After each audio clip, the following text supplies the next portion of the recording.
आज क्लास के लेक्चर का ये तीसरा वीडियो है ना। ये इंट्रो पार्ट है, तो इंट्रो पार्ट लगभग 4-5 क्लास होगी। उसके बाद में हम लोग जो टॉपिक वाइज आ जाएंगे कि इस टॉपिक पे किस तरह से निबंध लिखा जाए, इसका क्या कंटेंट होगा। लेकिन ये 5 इंट्रो क्लास आपके लिए बहुत ज्यादा महत्वपूर्ण है। इसको नहीं छोड़िएगा, किसी भी परिस्थिति में मत छोड़िएगा, नहीं तो फिर बाद में ये सब क्लास का आपको बेनिफिट आगे निबंध लिखने में, निबंध के बारे में सोचने में ये सब आपको परेशानी का सामना करना पड़ेगा, दिक्कत होगी।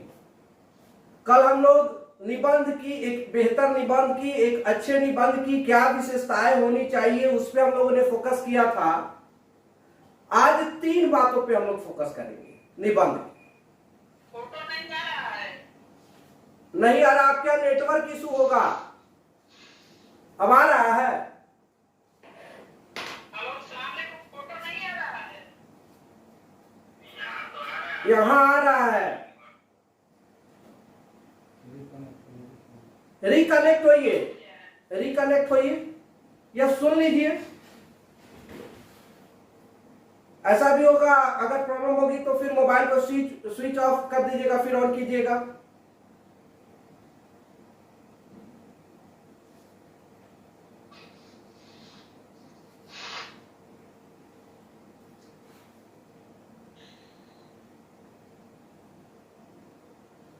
कल हम लोग एक बात पे चर्चा किए थे कि निबंध के लिए विषय, क्षेत्र और टॉपिक। पहले इसी पे हम लोग चर्चा करते हैं। आज जो हम लोग फोकस करेंगे, आज का जो क्लास फोकस है वो 3 चीजों पे है। एक है निबंध। निखिल बाबू, आवाज मिल रही है आपको? आवाज मिल रही है?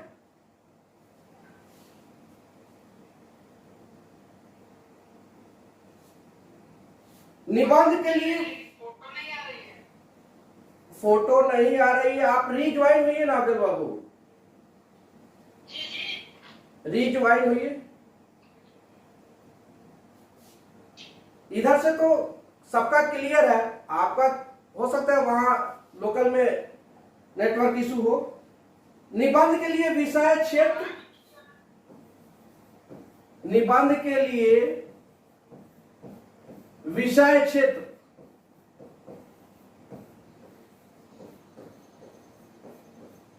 या निबंध का विषय, क्षेत्र और इससे रिलेटेड जो टॉपिक होता है, एवं टॉपिक कह सकते हैं आप,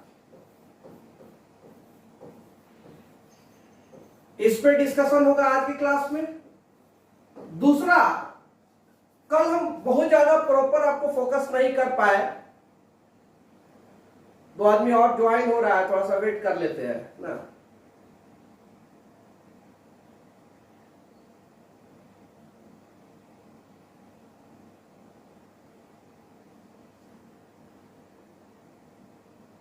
हाँ अब्दुल बाबू, अब वीडियो शो कर रहा है?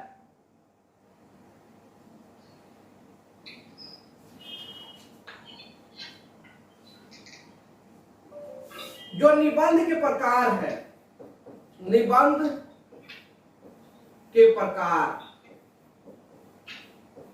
और तीसरा जो सबसे इंपॉर्टेंट है आज के क्लास में, जो तीसरा टॉपिक, इसलिए इसको लास्ट में दिए हैं कि सब लोग बने रहेंगे। निबंध और लेख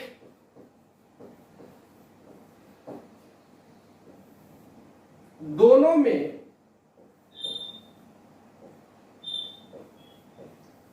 फंडामेंटल अंतर क्या है, मौलिक अंतर क्या है, या दोनों क्या है, समान होता है।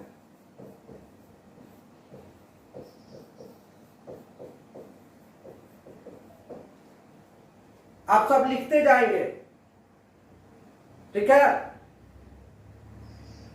लिखते जाएंगे। निखिल बाबू, आवाज और ये बोर्ड का सब क्लियर है ना?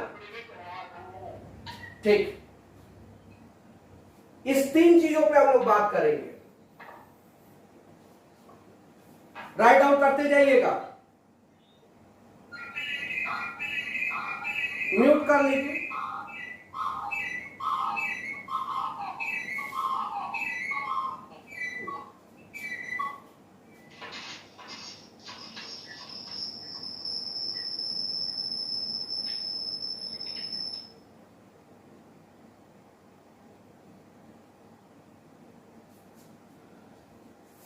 और बीपीएससी में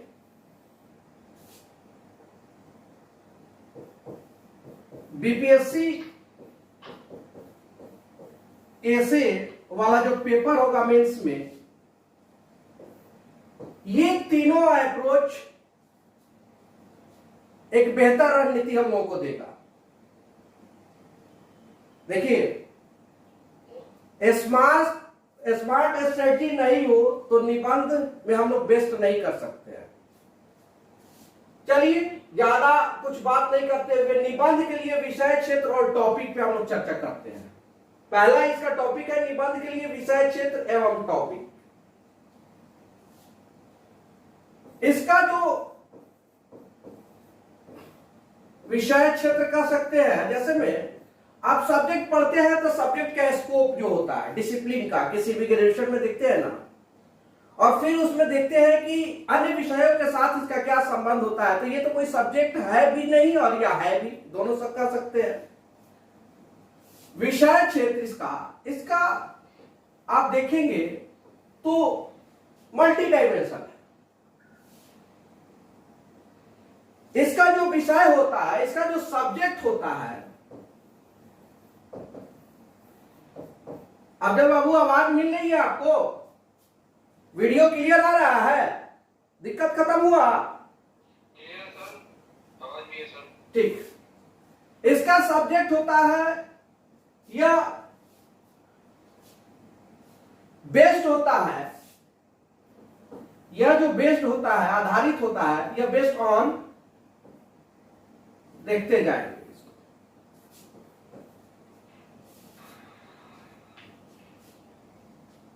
पॉलिटिकल सब्जेक्ट से, पॉलिटिकल सब्जेक्ट बेस्ड होता है। राजनीति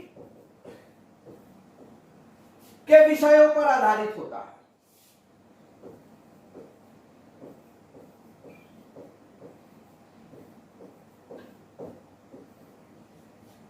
राजनीति के विषय पर आधारित होता है। दूसरा यह होता है एडमिनिस्ट्रेटिव, प्रशासनिक विषय पर आधारित होता है। ठीक है। कभी कभी देखिएगा कुछ विषय ऐसे होते हैं जो पॉलिटिकल भी होते हैं और एडमिनिस्ट्रेटिव भी होते हैं। उनका जुड़ाव राजनीति और प्रशासन दोनों से होता है। तो कभी कभी ऐसा भी आपको देखने को मिलेगा कि वह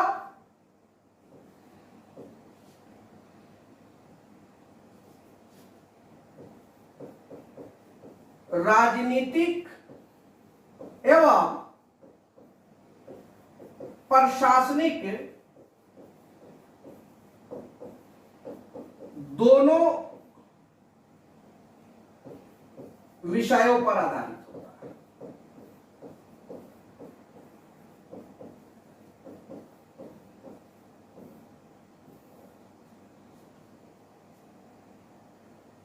कभी कभी ये न्यायिक से भी जुड़ जाता है। जैसे में न्यायिक सक्रियता, क्या निखिल बाबू रिप्लाई कीजिएगा, आप पावर्ट के स्टूडेंट रहे हैं। जुडिशियल एक्टिविज्म, न्यायिक सक्रियता व न्यायिक हस्तक्षेप भी हो गया और राजनीति का वो विषय हो जाता है। संसद में इस बात को लेकर के कि आजकल जो है न्यायालय जो है कुछ ज्यादा सक्रिय हो गई है और ऐसे में दोनों के बीच संबंध बनते बिगड़ते हुए दिखाई देते हैं, ऐसा भी टॉपिक होता है। यहां है राजनीतिक और प्रशासनिक। यहां भी कुछ ऐसा वर्क होता है, कुछ ऐसे इश्यूज आ जाते हैं बीच बीच में जिसमें पॉलिटिकल और एडमिनिस्ट्रेशन दोनों का क्या हो जाता है, टकराहट शुरू हो जाता है पावर्स को लेकर के। यहां भी तो उससे भी हो सकते हैं, और भारत खासकर बिहार के क्षेत्र में ये सब ज्यादा होता है। और तीसरा इसके बाद जो है विषय होता है वो आर्थिक विषयों पर आधारित होता है, आर्थिक विषय पर।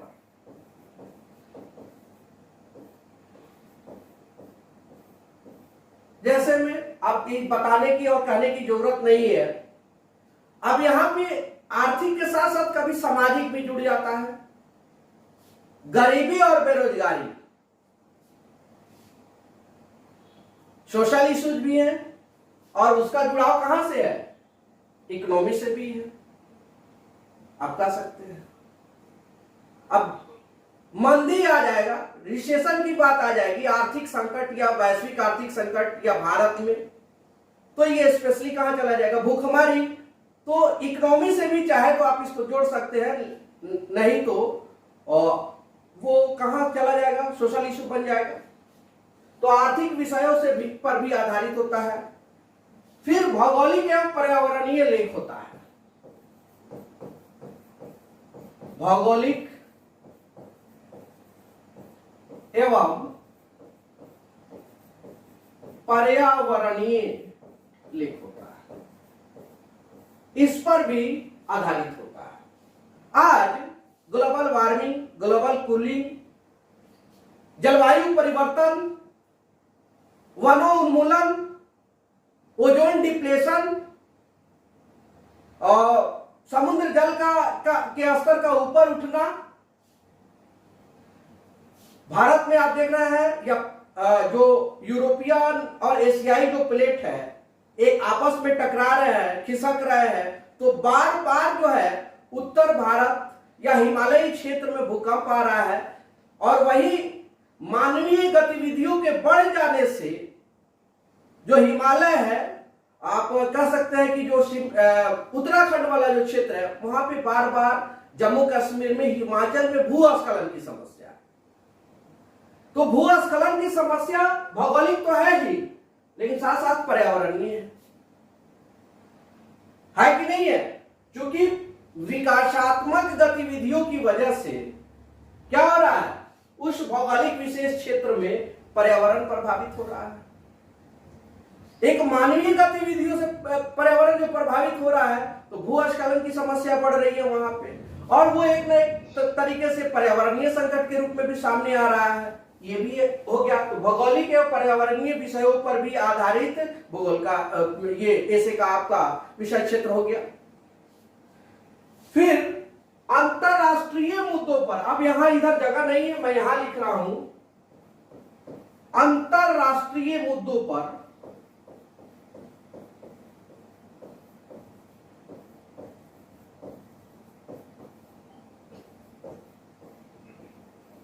भी आधारित होता है निबंध का विषय। यहां से भी निबंध के टॉपिक सेट किए जाते हैं। देखिए, हम कुछ लोगों का नाम लेंगे। अफजल बाबू, निखिल जी, आप लोग देखिए, जितने भी टॉपिक्स की चर्चा हुई अभी, इसका सबसे बड़ा बेनिफिट जो पुराने स्टूडेंट है उसको कैसे उठा सकते हैं। ऐसे की तैयारी के साथ बीपीएससी के जो पुराने स्टूडेंट हैं वो जीएस की तैयारी कर सकते हैं, और जीएस की तैयारी का पूरा पूरा फायदा ऐसे में ले सकते हैं। इसलिए मेरा एक सुझाव होगा, सभी के लिए सुझाव है कि जो लोग 2-3 मेंस दे चुके हैं, 1-2 मेंस दे चुके हैं, जब ऑप्शनल का मामला था वहां पे, ऑप्शनल जब डिस्क्रिप्टिव था, मेरिट में मेरिट में ऑप्शनल काम करता था, तो वहां पे विषय वस्तु की जो समझ थी आपकी, उसका यूज आप निबंध लेखन में कैसे करेंगे, वो आपके लिए यूजलेस नहीं हुआ है, सिर्फ क्वालिफाइड नहीं है, आपके लिए आपके बच्चे जो पढ़ेंगे वो ऑब्जेक्टिव टाइप पढ़ेंगे, लेकिन आपने उसको सब्जेक्टिव रूप में पढ़ा, उस पर चिंतन किया, 4-5 वर्ष अगर लगातार आप 2-3 अटेम्प्ट लिए हैं तो 4-5 वर्ष आपने उस पर समय दिया है, तो उसको कैसे यूज करेंगे। लिटरेचर जो लोग रखते थे उनके लिए किस सब्जेक्ट से उनका जो सिलेक्शन होगा निबंध में, जो टॉपिक का सिलेक्शन करेंगे वो कहां जाए, वो किस तरह से तैयारी करें। मानविकी में खासकर public administration, LSW, geography, political science, इन सभी सब्जेक्ट को रख करके, हिस्ट्री को रख करके जो लोग तैयारी किए हैं तो उनको किस तरह के ऐसे के टॉपिक का चुनाव करना है, तो इसकी स्ट्रेटजी पहले ही बना लेनी होगी ताकि वो नॉलेज भी काम में आए और प्रिपरेशन भी हो जाए, और फिर कुछ ऐसे टॉपिक्स को भी हम तैयार करें जिसका जीएस फर्स्ट पेपर में आईआर वाला सेक्शन है। ध्यान दीजिएगा, राष्ट्रीय और अंतरराष्ट्रीय स्तर के जो मुद्दे हैं बिहार के संदर्भ में भी कभी कभी प्रश्न पूछे जाते हैं। साथ में राज्य व्यवस्था वाला खंड, जिसमें अगर 4 क्वेश्चन पूछा जाता है तो वहां पे क्या है, 2 होता है जो स्टैटिक एरिया होता है, 2 होता है वो समकालीन विषय मुद्दों से जुड़े हुए होते हैं। फिर आपका इकोनॉमिक और ज्योग्राफी का, साइंस एंड टेक्नोलॉजी का। देखिए पहले विषय क्षेत्र देखते हैं हम लोग। नेक्स्ट जो हम ये क्लास हम लोग कंटिन्यू रखेंगे, रेगुलर इस पे प्रैक्टिस होगा। कुछ पहले से पढ़ने की जरूरत नहीं है, अगर चाहे तो पढ़ भी सकते हैं। टॉपिक नेक्स्ट क्लास में आप डिफाइन होना शुरू हो जाएगा, और हर दिन 1 घंटा हम लोग सिर्फ उसको कॉमन रीडिंग दे देते हैं और फिर उस पर हम लोग डिस्कस कर लेते हैं, तो निबंध की तैयारी सतत रूप में हम लोगों की होती जाएगी। और एक समय आएगा लगभग 35-40 क्लास के बाद में लगेगा कि अब पर्याप्त है। ठीक है, तो अंतरराष्ट्रीय मुद्दों पर फिर नेक्स्ट देखते हैं हम लोग। अंतरराष्ट्रीय मुद्दों के अतिरिक्त साइंस एंड टेक्नोलॉजी बेस्ड होते हैं, विज्ञान एवं प्रौद्योगिकी पर आधारित, विज्ञान एवं प्रौद्योगिकी पर आधारित होता है। जैसे में बीपीएससी में अजय बाबू देखिएगा, एनर्जी बहुत बड़ा और पर्यावरण हॉट टॉपिक रहता है, हमेशा पूछता है। यहां आप उसकी तैयारी कर सकते हैं और यहां से वहां बेनिफिट ले सकते हैं, वहां से यहां बेनिफिट ले सकते हैं। जो रिन्यूएबल जो सोर्सेज है, एनर्जी के, वैकल्पिक ऊर्जा के जो सोर्सेज है, वहां से आप अभी भारत सोलर एनर्जी के क्षेत्र में अंतरराष्ट्रीय स्तर पर क्या कर रहा है, नेतृत्व प्रदान कर रहा है। उसका स्पेशली हो सकता है कि टॉपिक एक बन जाए निबंध के लिए, उसकी भी तैयारी बेहतर ढंग से करेंगे तो यहां भी अगर पूछता है तो यहां भी हम लिख पाएंगे और ऐसे में भी लिख सकते हैं। चलिए नेक्स्ट, इसको आप कह सकते हैं साइंस एंड टेक्नोलॉजी बेस्ड।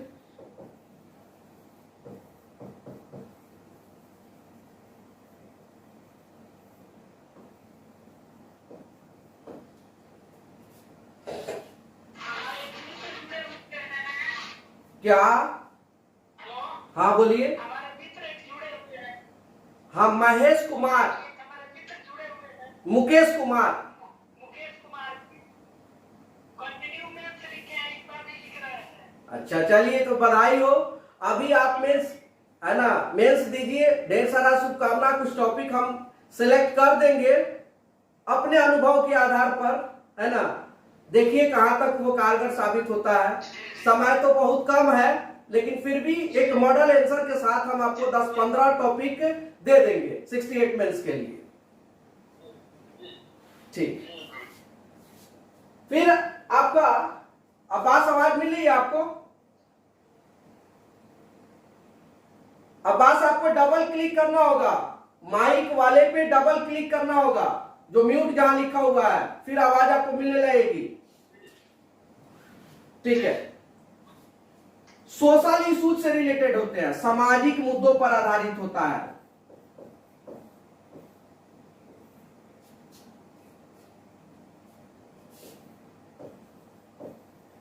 सामाजिक मुद्दों पर आधारित होता है।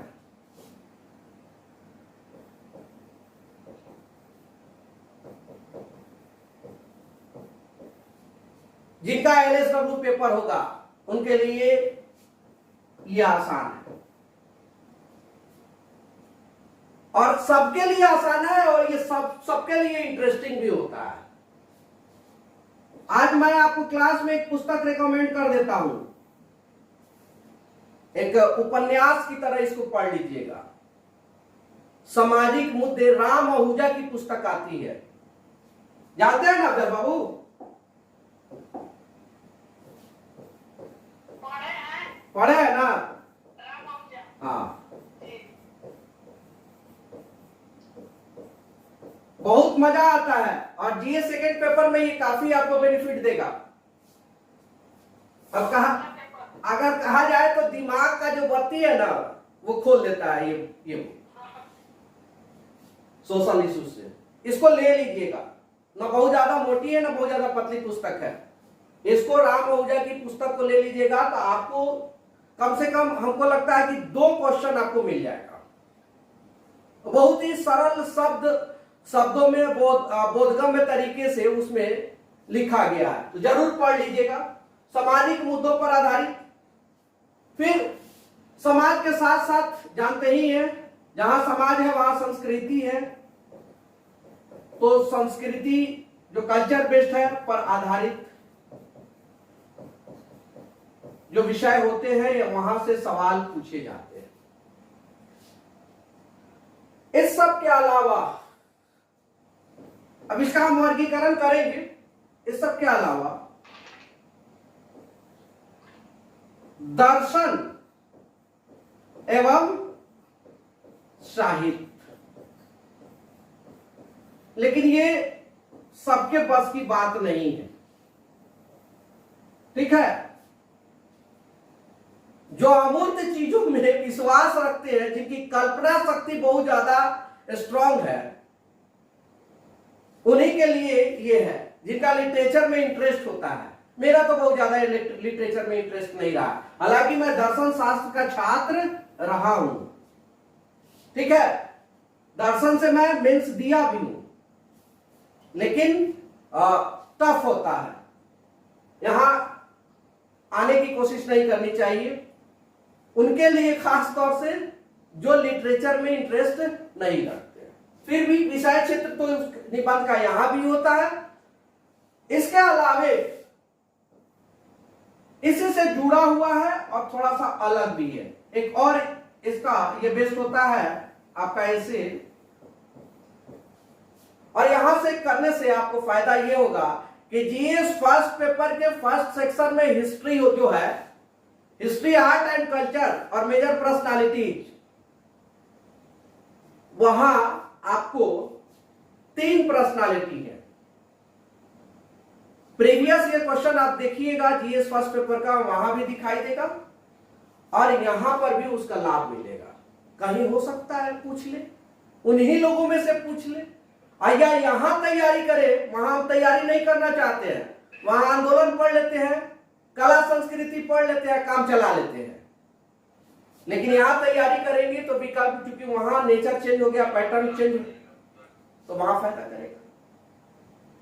देखिए ऑटोमेटिकली ये 40 मिनट पे कट जाता है, तो 5 मिनट बाद रीज्वाइनिंग होता है। 5 मिनट से पहले ज्वाइन नहीं होता है, 5 मिनट बाद आपको ज्वाइनिंग लेगा, ठीक है ना? यहाँ पे तो ऑटोमेटिकली अब 10 मिनट और टाइम है, तो हो सकता है कट जाए, तो फिर से आप रीज्वाइन होइएगा उसी लिंक से। ये मेजर पर्सनालिटी में कौन कौन है? महत्वपूर्ण व्यक्तित्व,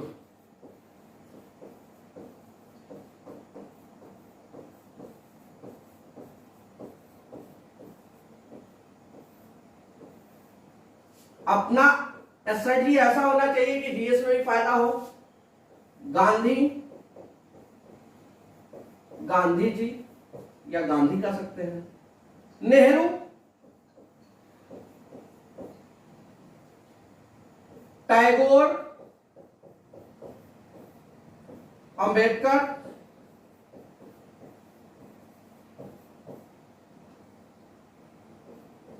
स्वामी विवेकानंद,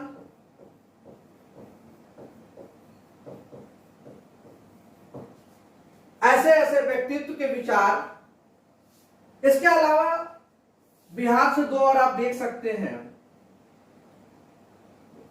जिनका पृष्ठभूमि बिहार से रहा है, महात्मा बुद्ध। और बुद्ध के दार्शनिक विचारों को पढ़ना होगा। यहां पे इतिहास में जो पढ़ते हैं उससे नहीं काम चलेगा, हिस्ट्री के लिए नहीं। बुद्ध के दार्शनिक विचार और महावीर जो जैन धर्म के हैं, इनके विचार, यानी कि जैनिज्म और बुद्धिज्म, ये दो आप पढ़ लेते हैं तो संभवतः एक आधा और टॉपिक हो सकता है जहां से आपको अगर व्यक्तित्व पर आधारित प्रश्न पूछे तो यही एरिया हो सकता है। इनके दार्शनिक विचार या विभिन्न विषयों पे विचार, ये इनका ग्लोबल जो है, जैसे मैं टैगोर का वसुधैव कुटुंबकम है ना, इस तरह का जो विचार है। तो ये हो गया आपका निबंध का जो विषय क्षेत्र हुआ। कहां कहां से आपको तैयारी करना पड़ेगा, कैसे कैसे टॉपिक आप चुनाव करेंगे, तो इसमें आप लोगों की भी राय होनी चाहिए। इस बात को ध्यान में रखिएगा, कल वाली क्लास में जब हम लोग निर्धारित करेंगे कि हम लोग किस टॉपिक को उठाएं, किस विषय क्षेत्र से, ताकि हम जीएस में भी अच्छा करें और हमारा निबंध भी बेहतर हो जाए। ठीक है, अब प्रकार को लेकर के बात करते हैं। निबंध के प्रकार को लेकर के थोड़ा सा कल कम रह गया था उसमें, तो दूसरा जो पॉइंट है निबंध के प्रकार।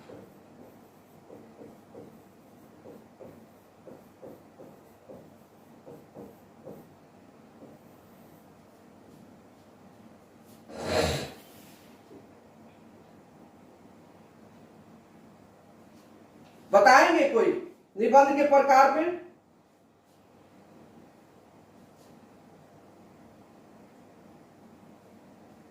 निबंध का जो प्रकार निर्धारित है ना, वो दो बेस्ट चीजों पे बेस्ड है। एक है शैली के आधार पे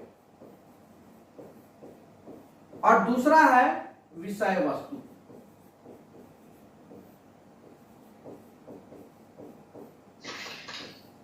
दो, ठीक है, लेकिन ये मोटे तौर पर है। इसका टाइप या प्रकार निर्धारित करना थोड़ा सा मुश्किल है।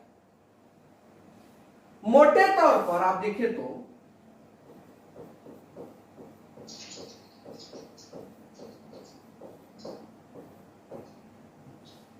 ऐसे या निबंध का जो प्रकार है, आप कह सकते हैं एक निबंध होता है वर्णनात्मक निबंध, जिसको डिस्क्रिप्टिव ऐसे बोल सकते हैं। ठीक है, दूसरा होता है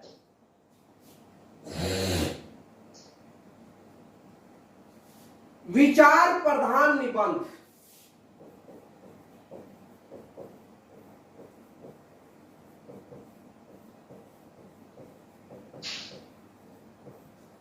वर्णनात्मक निबंध, विचार प्रधान निबंध और तीसरा है अमूर्त निबंध।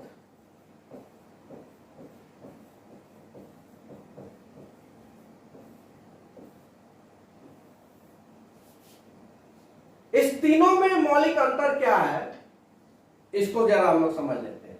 या वर्णनात्मक निबंध, विचार प्रधान निबंध और अमूर्त निबंध कहते किसको है ना? एक और इसमें जोड़ सकते हैं आप कल्पनात्मक निबंध।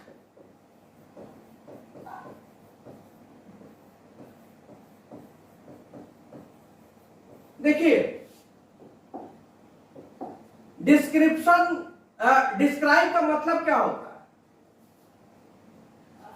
अगर किसी भी क्वेश्चन में रहता है कि इस चीजों का वर्णन करें, तो वर्णन में हम लोग क्या करते हैं, शुरू से क्या करते हैं, विद्यालयी स्कूल लेवल से लेके कॉलेज या कंपटीशन के लेवल पे हम लोग का आंसर राइटिंग किस तरह का रहा, जहां वर्णन करने की बात हुई है, डिस्क्राइब करने की बात हुई है, किस तरह का हम लोग लिखने की कोशिश करते थे।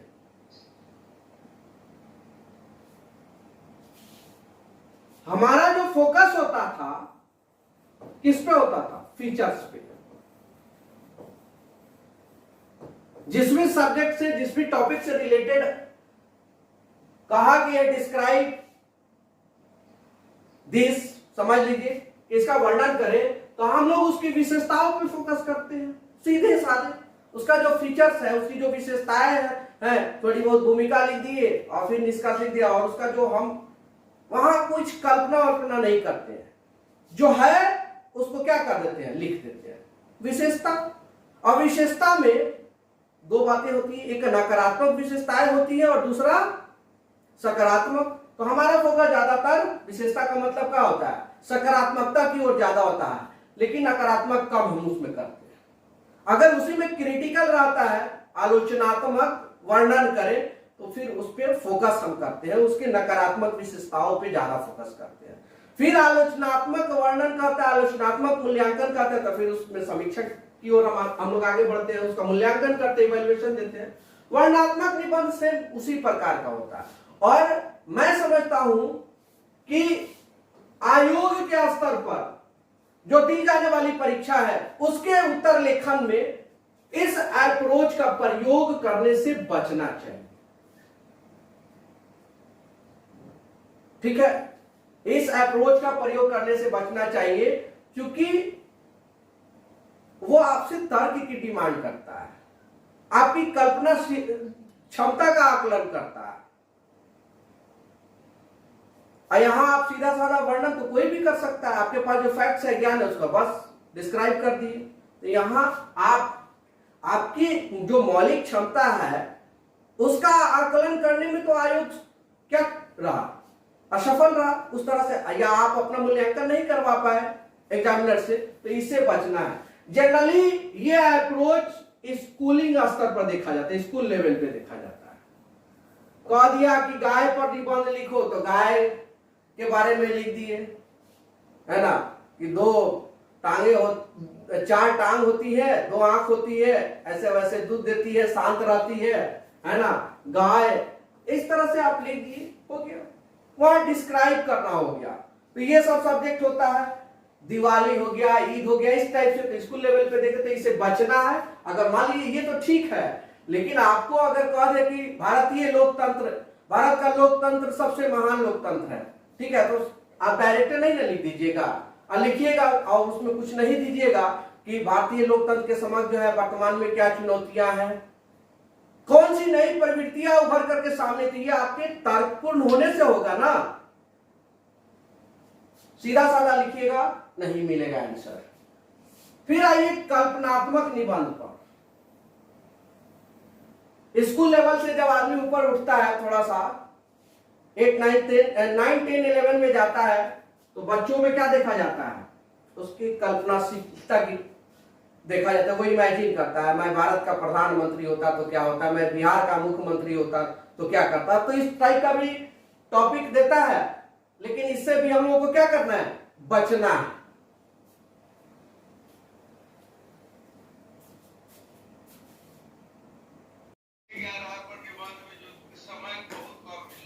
अच्छा,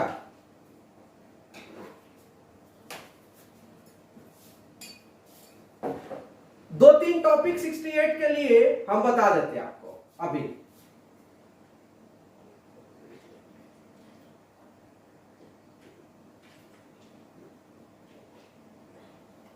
जो जाति आधारित जनगणना हो रहा है ना बिहार में, इसको तैयार कर लीजिए। धर्मनिरपेक्षता तैयार कर लीजिएगा जरूर। 2 हो गया।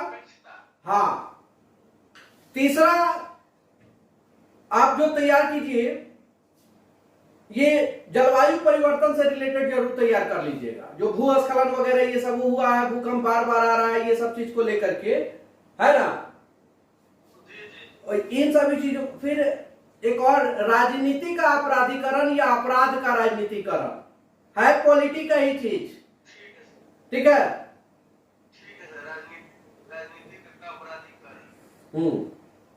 अपराध का राजनीतिकरण और राजनीति का अपराधीकरण। सोशल मीडिया, है ना, को लेकर के जितना भी डायमेंशन बनता है, इसको अभिव्यक्ति को लेकर के जो प्रश्न, जितना भी डायमेंशन बनता है अभिव्यक्ति की स्वतंत्रता को लेकर के, इन सभी चीजों पर अच्छे से तैयारी कीजिए।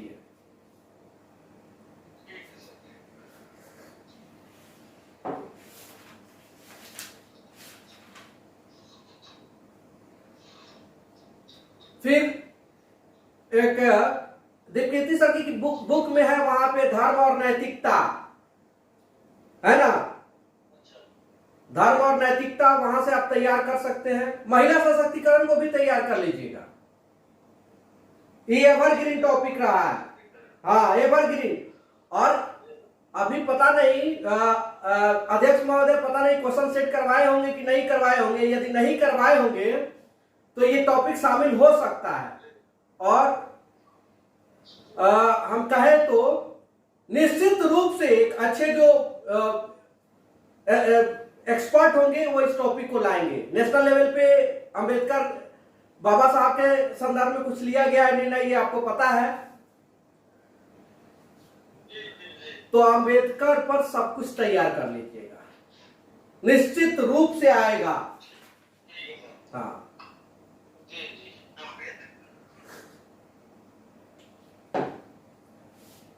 चलिए, और नेक्स्ट हम लोग आते हैं इस पे,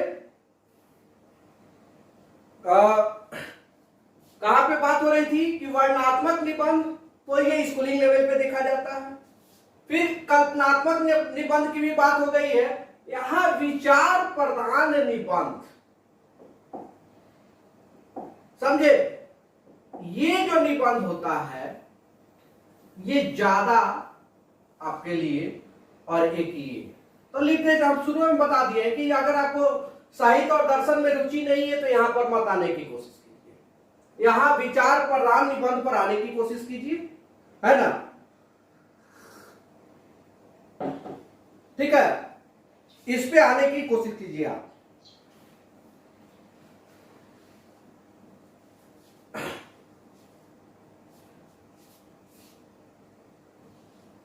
अब इस निबंध में क्या होता है,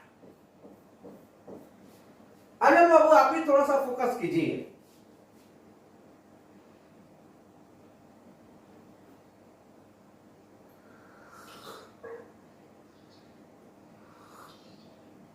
फोकस कीजिए थोड़ा सा, ज्यादा नहीं।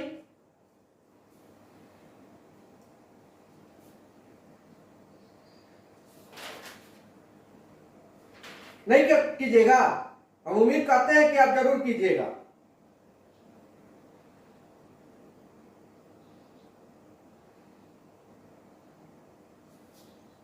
देखिए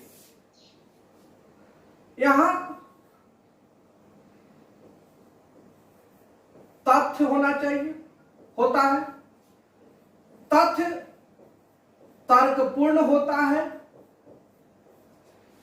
और क्या होता है,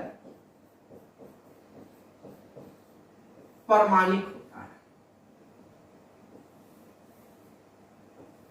और इस आधार पर जो आपके विचार होते हैं या बनते हैं वो दो तरह से, किसी भी विषय वस्तु पर।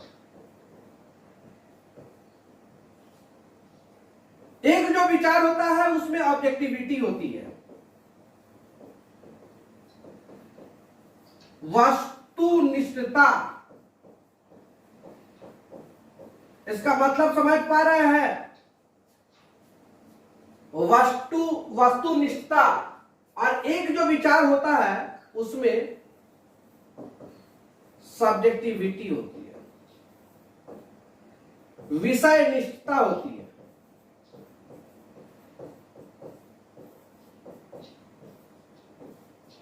ऑब्जेक्टिविटी, मान लीजिए किसी भी विषय वस्तु पे आप लिखते हैं, उसमें आपकी ऑब्जेक्टिविटी झलकती है, आपकी इस ऑब्जेक्टिविटी झलकती है, दिखाई पड़ती है, या दोनों।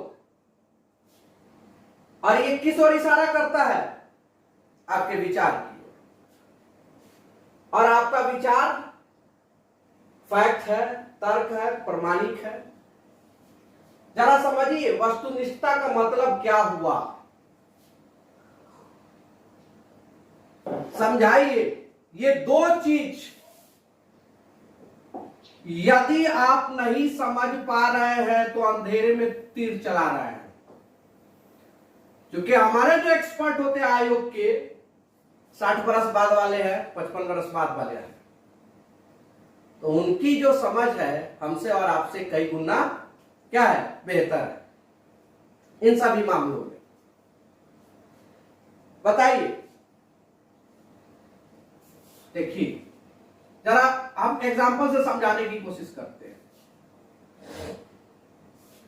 यहां वस्तुनिष्ठता का मतलब क्या हो गया कि यहां पर अपने विचार में फैक्ट्स को ज्यादा शामिल कर रहा है।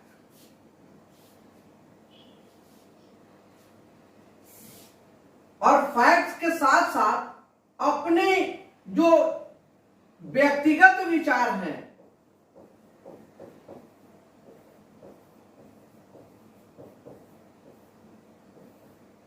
उसको प्रमुखता से स्थान दे रहा है किसी भी विषय वस्तु पर। आप जरा सोचिए, इसको गंभीरता से लीजिएगा। निबंध लेखन में ये बहुत महत्वपूर्ण रोल अदा करता है। अब जरा सोचिए, किसी विषय वस्तु पे आपके जो निजी विचार हैं, आपने किसी तथ्य के आधार पर अपने विचार को दिए हैं या दे रहे हैं, ये कोई जरूरी नहीं है कि वो सर्वमान्य हो और सब लोग उससे सहमत हो।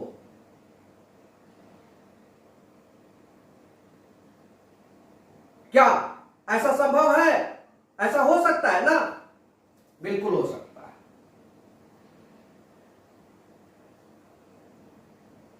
इस बेस पर अगर आप आंसर राइटिंग करते हैं तो यहां पर आपकी इंडिविजुअलिटी हावी हो जा रही है, न्यूट्रलिटी नहीं दिखाई दे रहा आपके आंसर राइटिंग में।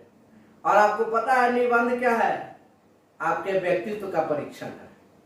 आयोग यही चाहती है, आपकी कल्पनाशीलता का मूर्त अमूर्त तो छोड़ दीजिए, वहां भी नहीं जाना है। यहां पे आपके व्यक्तित्व का परीक्षण हो गया। आप आशावादी हैं कि नहीं है, आप कल्याणकारी हैं कि नहीं है, जनोन्मुखी सोच रखते हैं कि नहीं सोच रखते हैं, ईमानदार है छवि के है कि नहीं है, आपका व्यक्तित्व पारदर्शी है कि नहीं है। तो फैक्ट के आधार पर अपने व्यक्तिगत विचारों को ज्यादा क्या करना, प्राथमिकता देना, ये ठीक नहीं होता। यहां विषय निष्ठा का मतलब यह हुआ, यहां ऐसा नहीं है कि फैक्ट्स नहीं होते हैं, यहां फैक्ट्स होता है, तथ्य होते हैं, लेकिन तुलनात्मक रूप में क्या है, यहां कम होते हैं। बिना तथ्य के विचार भी तर्कपूर्ण नहीं होता, लेकिन यहां पे आपके निजी जो विचार है, व्यक्तिगत जो राय है, विचार है, वो हो सकते हैं, लेकिन वो तटस्थ हो करके, न्यूट्रल हो करके। और इस तरह के लेखन में थोड़ा सा भाव, आपका इंडिविजुअल जो अनुभव होता है, वो कुछ प्रमुख जो लेखक हैं उन लोगों का कथन, उनके विचार को भी आप इसमें स्थान देते हैं और तब जाकर के एक मोटे तौर पर एकदम न्यूट्रल होकर के अपना तर्क या निष्कर्ष देते हैं। हो सकता है जो रियल है वो रियल है, पसंद ना पसंद अपनी जगह है, और रियल को रियल जब बोलिएगा, कोई भी जो चीज है उसको सही माने में कहिए कि हाँ ये सही है, तो क्या है वो सबको पसंद आता है। और ये पाठक को कहिए या एग्जामिनर को कहिए, वो क्या करता है, प्रभावित करता है। सही माने में देखा जाए तो हम यहीं पर स्पष्ट कर देते हैं तीसरे टॉपिक को भी। आपका तीसरा टॉपिक क्या था, यहीं पे हम कनेक्ट कर देते हैं, निबंध और क्या, लेख। या क्लियर ही हो गया आपका, निबंध और लेख में इसी बात को लेकर के अंतर होता है। रियल में निबंध की प्रकृति ऐसे ही होनी चाहिए, लेख तो अलग चीज है। लेख क्या है,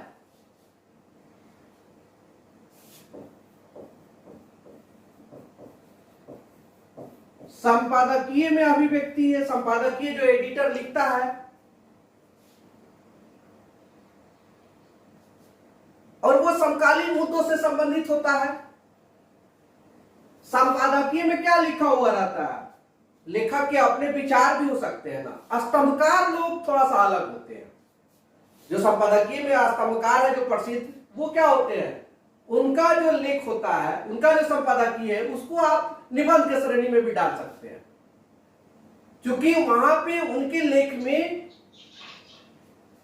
व्यक्तिनिष्ठता के बजाय वो क्या झलकता है, सब्जेक्टिविटी झलकता है। वो विषय निष्ठा, वो न्यूट्रल होकर के किसी भी चीज पर वो अपना बेबाक तथ्य, अनुभव, कोटेशन, इन सब चीज का, मुहावरे, लोकोक्तियों का भी प्रयोग करते हैं। कभी कभी ऐसा भी संपादकीय आपको पढ़ने को मिलता होगा। तो जब भी हम ऐसे की तैयारी कर रहे हैं, हमें फोकस कहां करना है, सब्जेक्टिविटी पर, ऑब्जेक्टिविटी पर कम। लेकिन बहुत बहुत फंडामेंटल अंतर भी होता है। हो सकता है कि आपके विचार रेलेवेंट हो, ऐसा भी हो सकता है, वह आशावादी हो। तो निबंध और लेख में भी हमने यहां पे अंतर स्पष्ट कर दिया। अब ये बताइए, दोनों जुड़वा भाई है कि नहीं है? तो निबंध की तैयारी अलग नहीं की जाती है, या यदि आप कर रहे हैं तो हम सबको पता है कि बिना संपादकीय पढ़े, लेख पढ़े न जीएस की तैयारी संभव है, तो फिर ऐसे की तैयारी कैसे संभव है? इस बात को समझ गए ना? तो एक तरह से हम कह सकते हैं कि निबंध के लिए लेख बूस्टर डोज का काम करता है। काम करेगा अब्दुल बाबू, बोलिए, ऐसा है ना? ऐसा है। तो साथ साथ लेख भी हमें कंटिन्यू पढ़ना चाहिए 2-3 पेपर से, और लेख और निबंध में अंतर को भी समझना चाहिए।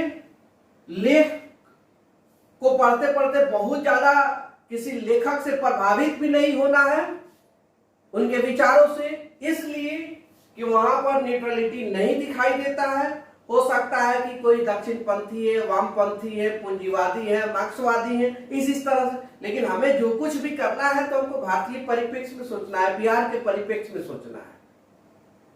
चाहे वो उस निबंध का विषय क्षेत्र कोई भी हो, कुछ भी हो, चाहे वो इकोनॉमिक्स से हो, सोशल इश्यूज से हो, नेशनल एंड इंटरनेशनल इश्यूज से हो, पॉलिटिक्स से हो, एडमिनिस्ट्रेशन से हो, कहीं भी हो।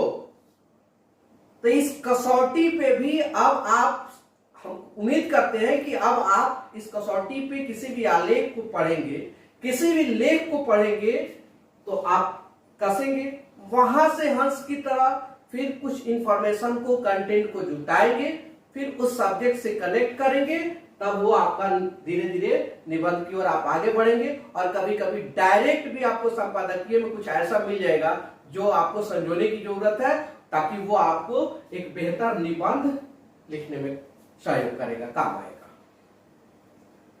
आई बात समझ में?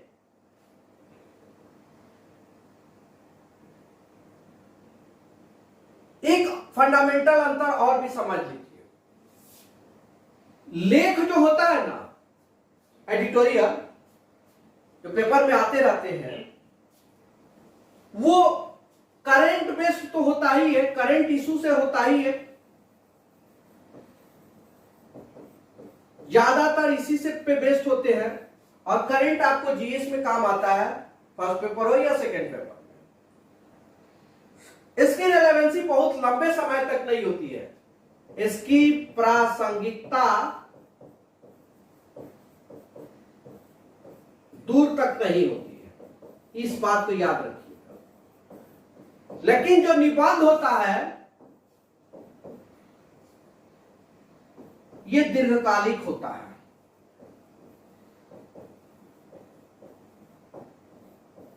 क्या होता है? ये दीर्घकालिक होता है, एवरग्रीन होता है। इसकी प्रासंगिकता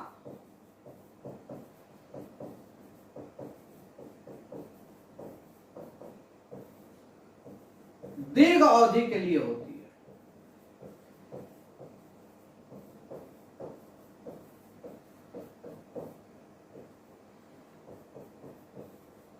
अब देखिए यहां पे एक बात जरा सोचिए,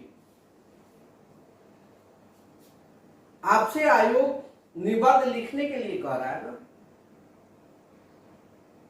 आपसे आयोग निबंध लिखने के लिए कह रहा है, संपादकीय लेख लिखने के लिए नहीं कह रहा है।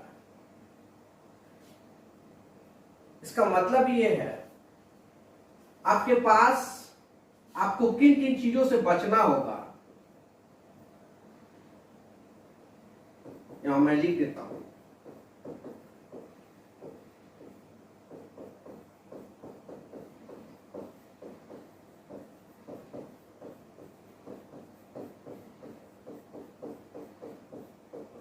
अजय बाबू आपको स्पेशल मेरा इंडिकेशन है, आपको फैक्ट्स की कमी नहीं है और आप अपने आंसर में दिखाते भी हैं, ठीक है?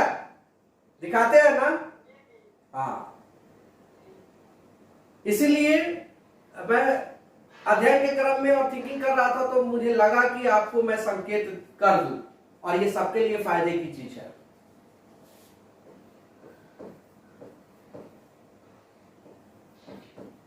तथ्यों पर ध्यान दे, पर तथ्यों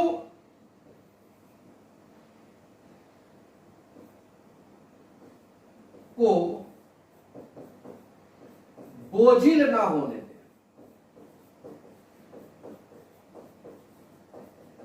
होता है, देखिएगा कभी कभी डिबेट्स होता है या कभी किसी विषय वस्तु पे विचार विमर्श होता है, तो कोई कोई व्यक्ति जो होता है ना, इतना ना इंफॉर्मेशन देने लगता है कि आपको गुस्सा भी आ जाता होगा अंदर से। अरे यार, हो तो गया, एगो बात कह दिया, एगो एग्जाम्पल दे दिया, फैक्ट दे दिया, बात समझ में आ गई, ऐसा है। लेकिन इतना ना ज्यादा एग्जाम्पल और फैक्ट्स देने लगते हैं, एनसाइक्लोपीडिया वाला काम करने लगते हैं कि अगला आदमी या दो चार आदमी आपके सामने तो नहीं कहता है, लेकिन वो आपके चले जाने के बाद कहता है। 60 वर्ष के बाद वाले लोग एक्सपर्ट हैं आयोग के, है ना? निबंध वाले लोग वही लोग आएंगे, बड़े लोग। तो इस बात का हमें ध्यान रखना है, ठीक है, कि कहीं वो किस मना स्थिति में आए, हमारी कॉपी उनके पहले पढ़ रही है, तो इस बात का हमें ध्यान रखना है। लेकिन तथ्य अब ऐसा ना हो कि बिना तथ्य की आप बात करने लगे तो वो क्या हो गया, बात को बनाना हो गया, वो भी नहीं होना चाहिए। तथ्य पर ज्यादा फोकस करने की जरूरत हमें नहीं है। उसके बाद में विषय अनुकूल शब्द चयन पर ध्यान देना है।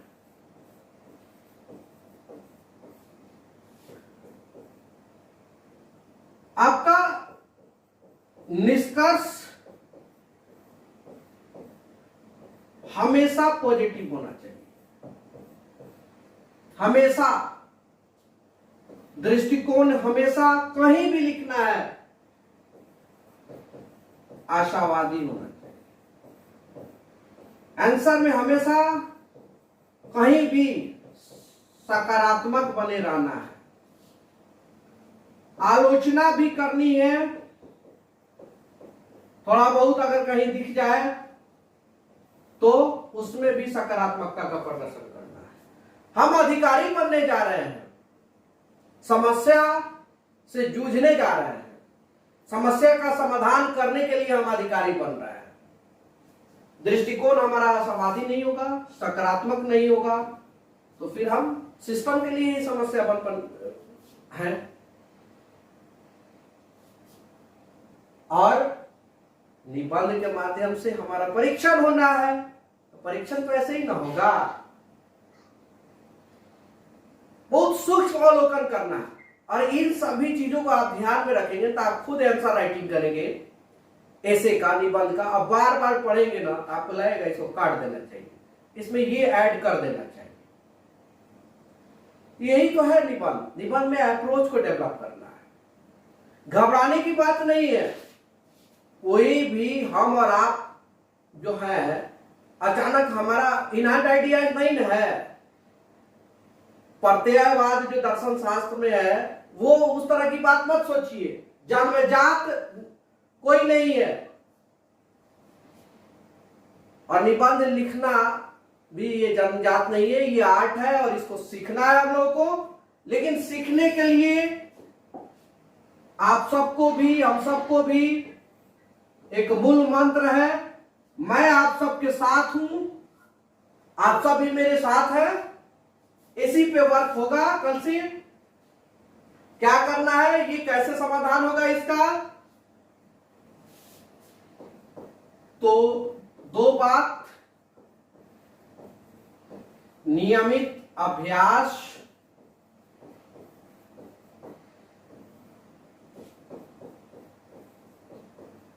और बेहतर रणनीति।